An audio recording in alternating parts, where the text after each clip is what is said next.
Harapkan lah pokoknya ada banyak penambahan-penambahan, terutama pada pilkada kemarin ada menambah 30.000 suara. Ternyata itu bisa kita gagalkan menjadi 120.000 jumlah pemilih.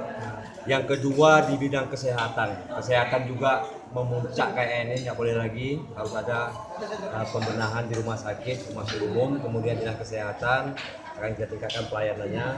Yang ketiga di bidang KONI Aceh Tenggara ini sudah lama sekali mati, akan kita hidupkan kembali supaya bisa mencegah anak-anak muda yang terlibat narkoba. Tidak ada lagi nomor 1 dan 2. Ini Tidak ada lagi ya? Gimana? Nah gimana? Tidak ada lagi nomor 1, nomor 2. Gimana ya? Nah untuk masyarakat memang tidak boleh ada lagi pembedaan nomor, jelas, kecuali bagi masyarakat yang memang sudah terlanjur dia mengucapkan memaki-maki Rabu. Ada juga itu seperti itu ya, yang menghina-hina Rabu. Ada 1-2 di setiap desa yang memang demikian tipenya. Ini ya ada tata sendiri bagi kita ya, nah, terutama untuk pegawai yang memang sudah terlanjur mengeluarkan ucapan-ucapan tapi yang tidak memilih Rabu, ini kita maafkan semuanya. Untuk soal guru Pak, gimana Pak?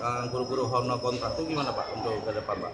Guru honor, saya akan berhentikan semua honorer terhitung mulai bulan 12 atau bulan 11 nanti akan kita rekrut kembali pada saat Januari atau Februari. Jadi semuanya harus dibersihkan dulu, bukan hanya guru honor tetapi semua tenaga kontrak yang ada di Aceh Tenggara harus kita bersihkan. Nah Bang, kemarin jadi banjir.